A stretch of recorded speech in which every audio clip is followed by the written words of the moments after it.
विद्यार्थी मित्रांनो नमस्कार.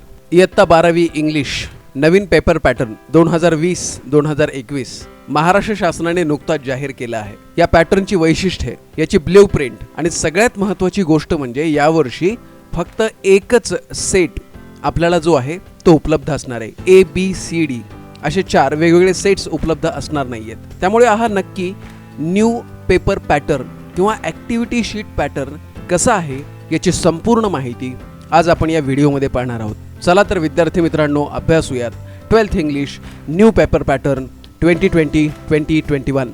Hello friends, welcome to our YouTube channel. This is Dr. Ganesh Mudegaonkar. Subscribe my channel, share this video with your friends and don't forget to press the bell icon for more notifications. Let's begin with today's video.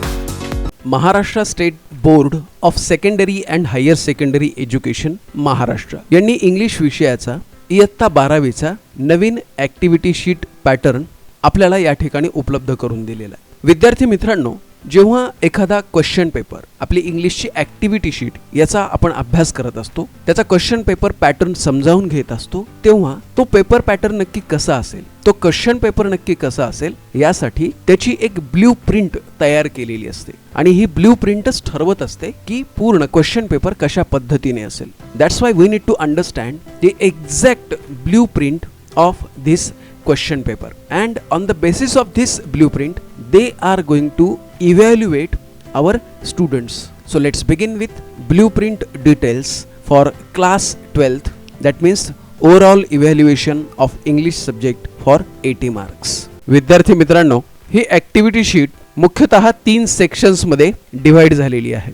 First section is marks per sections, second section questions in the activity sheet and third section objectives in the activity sheet. म्हणजे जेव्हा आपण या activity शीटचा विचार करतो, blue प्रिंटचा विचार करतो, तेव्हा सर्वप्रथम आपल्या समोर जे येतात ते sections in activity sheet. Prose, poetry, writing skills आणि नॉवेल असे 4 सेक्शन्स या ठिकाणी आहेत. प्रोजसाठी 34 मार्क्स, पोएट्रीसाठी 14 मार्क्स, रायटिंग स्किल्ससाठी 16 मार्क्स आणि नॉवेलसाठी 16 मार्क्स. असं टोटल 80 मार्क्स जे आहेत ते आपलं इव्हॅल्युएशनसाठी त्यांनी ठरवलेले आहे. आणि विथ ऑप्शन्सचा जर विचार केला तर फक्त रायटिंग स्किल्ससाठी त्यांनी ऑप्शन्स जे आहेत ते थोडेसे जास्त दिलेले आहेत. 48 मार्क्ससाठी रायटिंग स्किल्स विथ ऑप्शन्स या ठिकाणी त्यांनी दिलेले आहेत. Next part is questions in the activity sheet. म्हणजे ब्ल्यू प्रिंटचं पुढचं जे इव्हॅल्युएशन टाईप किंवा त्यातला सेक्शन जो आहे तो आहे questions in the activity sheet. म्हणजे आपल्या ॲक्टिव्हिटी शीटमध्ये प्रश्न कशा पद्धतीने विचारले जातील, objective type questions, short answer आणि long answer type of questions. मग ऑब्जेक्टिव्ह टाईपसाठी किती मार्क्स आहेत? 18 मार्क्स. शॉर्ट आन्सर टाईपसाठी किती मार्क्स आहेत? 36 मार्क्स. आणि लॉंग आन्सरसाठी 26 मार्क. पण या ठिकाणी तुम्ही पाहू शकता की लॉंग आन्सरमध्ये ऑप्शन्स पण जे आहेत ते जास्त आहेत आणि विथ ऑप्शन्स 58 मार्क्स. म्हणजे टोटल इव्हॅल्युएशन जे असेल ते 80 मार्क्ससाठी असेल आणि विथ ऑप्शन्स 112 मार्क्स. आणि तिसरा पार्ट जो आहे यातला ते objectives in the activity sheet. म्हणजे कुठल्या ऑब्जेक्टिव्हच्या आधारे तुमचे इव्हॅल्युएशन केलं जाणार आहे, विद्यार्थ्यांचं इव्हॅल्युएशन केलं जाणार आहे ते या ठिकाणी त्यांनी दिलेले आहे. नॉलेज आणि अंडरस्टँडिंगवरती 33 marks, application level of understanding याच्यासाठी 23 मार्क्स, स्किल्स विशेषतः रायटिंग स्किल्स याच्यासाठी त्यांनी 11 मार्क्स आणि विथ ऑप्शन्स 31 मार्क्स. ही खूप महत्त्वाची गोष्ट आहे. आणि क्रिएटिव्हिटीसुद्धा या ठिकाणी जी आहे ती क्रॉस चेक केली जाणार आहे, त्यासाठी 13 मार्क्स विथ ऑप्शन्स 25 मार्क्स. म्हणजे थोडक्यात एक गोष्ट लक्षात आली असेल की त्या विद्यार्थ्याचं नॉलेज आणि अंडरस्टँडिंग, त्याची ॲप्लिकेशन लेवल, त्याचे स्किल्स आणि क्रिएटिव्हिटी या एकत्रित पद्धतीने विद्यार्थ्याचं इव्हॅल्युएशन केलं जाणार आहे आणि ते ॲक्टिव्हिटी शीटच्या माध्यमातून केलं जाणार आहे. म्हणून ॲक्टिव्हिटी शीट बेस्ड इव्हॅल्युएशन जे आहे ते आपलं असणार आहे 80 मार्क्ससाठी. या ब्ल्यूप्रिंटचा संपूर्ण आढावा घेतल्यानंतर activity sheet format for 80 marks exactly नक्की कसं असणार आहे हे आपण या ठिकाणी पाहणार आहोत. यातील सेक्शन फर्स्ट जो आहे तो आहे prose section. Reading for comprehension, language study, summary writing and mind mapping. Section 1 prose 12th English याचा आपण जेव्हा विचार करतो तेव्हा आपल्यासमोर हे सर्व चॅप्टर्स येतात.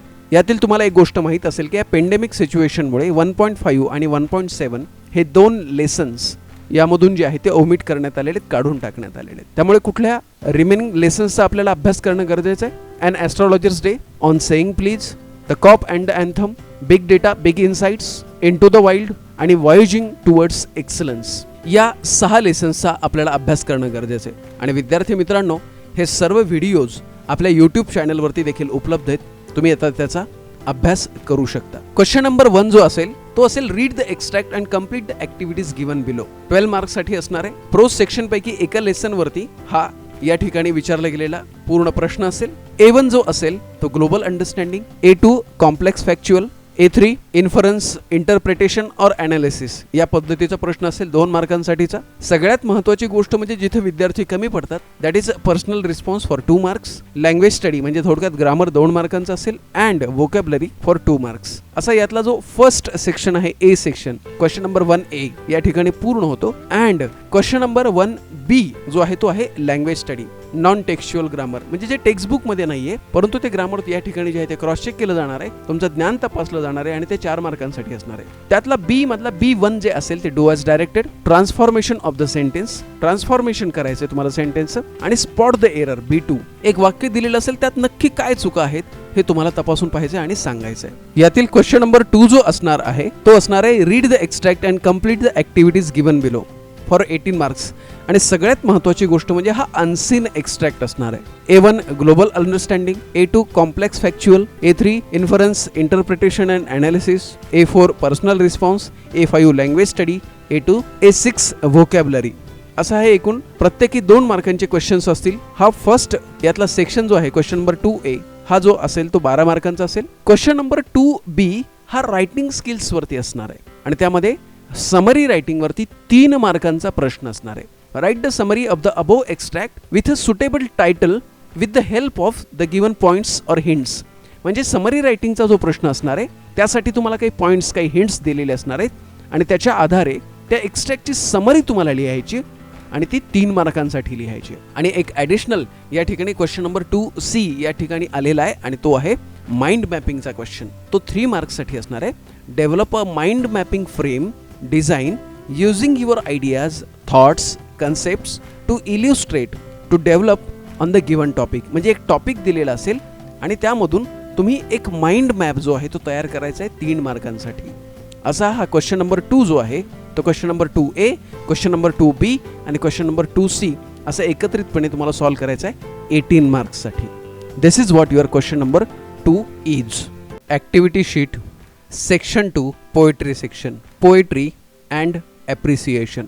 सेक्शन 2 पोएट्रीचा जेव्हा आपण विचार करतो तेव्हा 2020-2021 साठी एकूण 6 पोएम्स अभ्यासायचे. यातील 2.7 शी वॉक्स इन ब्युटी आणि 2.8 स्मॉल टाउन्स अँड रिव्हर्स या 2 पोएट डिलीट करण्यात आलेले आहेत, ओमिट करण्यात आलेले आहेत. 2.1 song of the open road, 2.2 Indian viewers, 2.3 the Inchcape rock, 2.4 have you earn your tomorrow, 2.5 father returning home and 2.6 मनी. या 6 पोएम्सचा या ठिकाणी आपल्याला पोएट्री सेक्शनसाठी अभ्यास करायचा आहे. विद्यार्थी मित्रांनो, यातील पहिले 4 व्हिडिओज या ठिकाणी आपल्याला उपलब्ध आहेत आणि भविष्यात देखील रिमेनिंग 2 व्हिडिओज तुम्हाला आपल्याच यूट्यूब चॅनलवरती उपलब्ध होतील. Question number 3A read the extract and complete the activities given below for 10 marks. Seen extract from a poem of about 10 to 15 lines.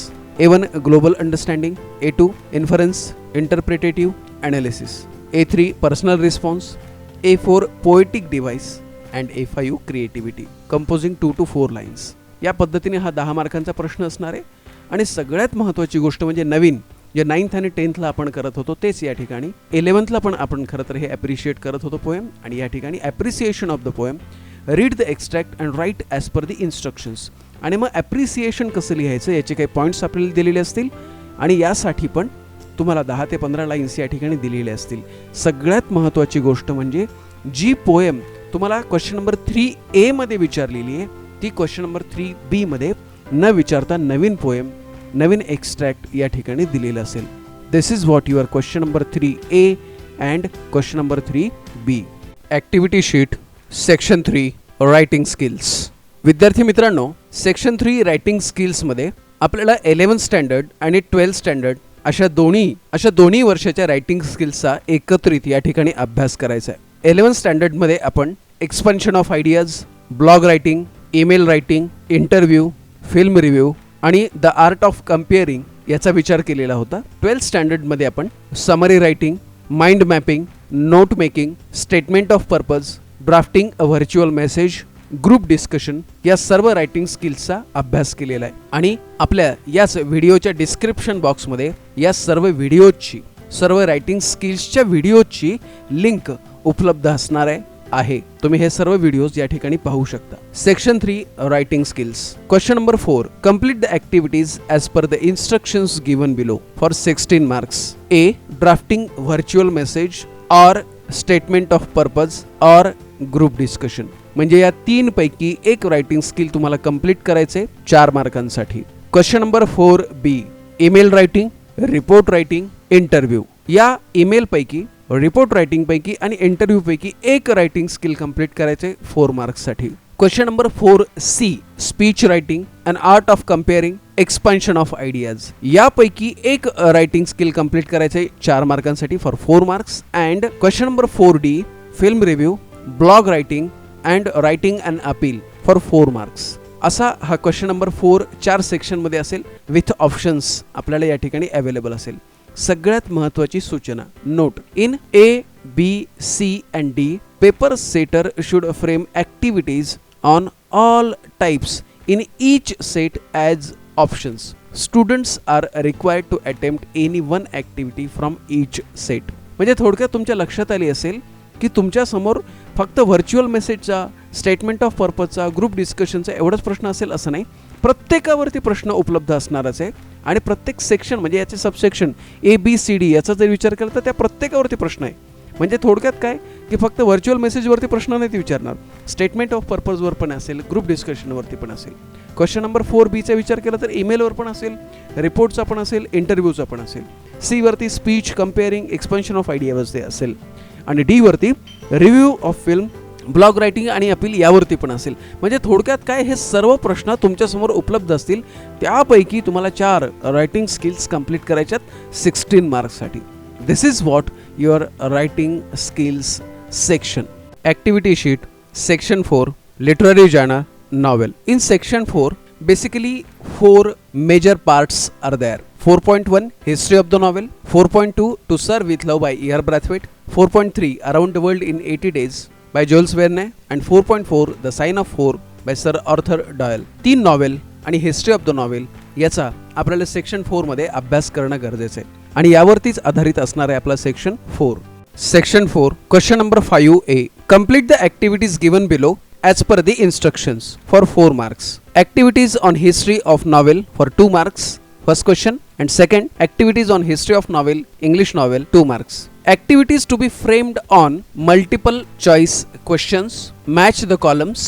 Chronological order. Fill in the blanks. True or false. Elements of novel or any other novel activity. म्हणजे थोडक्यात काय question number 5A चा जेव्हा तुम्ही विचार करताय तेव्हा 2 वेगवेगळ्या ऍक्टिव्हिटीज तुम्हाला विचारल्या जातील आणि यामध्ये रिपिटेशन असणार नाही. म्हणजे पहिली ऍक्टिव्हिटी जर मल्टिपल चॉईस क्वेश्चनची असेल तर कदाचित दुसरी ट्रू ऑर फॉल्स असेल. आणि सगळ्यात महत्त्वाची गोष्ट म्हणजे क्वेश्चन नंबर 5A हा कम्प्लिटली 4.1 हिस्ट्री ऑफ नॉवेल वरतीच आधारित असणार आहे. So this is what your question number 5A. Question number 5B. Answer in about 50 words to the questions given below. आता इथं तुम्हाला प्रश्न विचारले जाणार आहेत 4 मार्कांसाठी. 2-2 मार्कांचे 2 प्रश्न असणार आहेत आणि ते प्रश्न कशावरती आधारित असणार आहेत? Questions to be framed on elements such as plot, structure, theme, setting, language, character. या पद्धतीने खरं तर यावरती प्रश्न जे असतील ते फ्रेम केले जातील आणि ते क्वेश्चन्स कसे असतील? Question number 1 describe, explain, compare, contrast, name and discuss for 2 marks. And question number 5B to illustrate, interpret, narrate, justify, find, identify for 2 marks. आणि हा जो क्वेश्चन नंबर 5B जो असणार आहे तो कम्प्लिटली 4.2 टू सर्व विथ लव यावरतीच आधारित असणार आहे. म्हणजे इथे जे 2 प्रश्न विचारले जाणार आहेत 4 मार्कांसाठी ते completely to sir with love या नॉवेल वरतीच आधारित असणार आहेत. Question number 5C. Answer in about 50 words to the questions given below 4 marks. Questions to be framed on elements such as plot, structure, theme, setting, language and character. Question number 5C1 describe, explain, compare, contrast, name and discuss.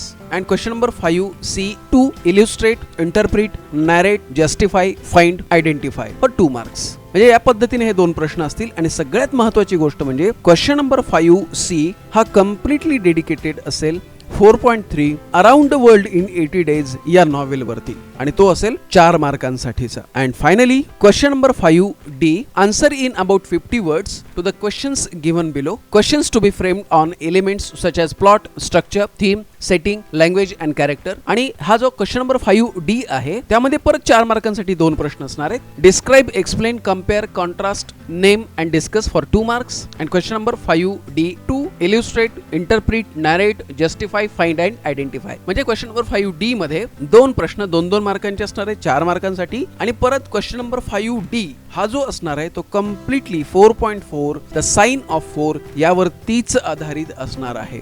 म्हणजे थोडक्यात तुमच्या लक्षात आलं असेल की question number 5A history of the novel, question number 5B to sir with love, question number 5C around the world in 80 days आणि question number 5D 4.4 the sign of 4 यावरती आधारित असणार आहे. This is what your question number 5A, B, C अँड D.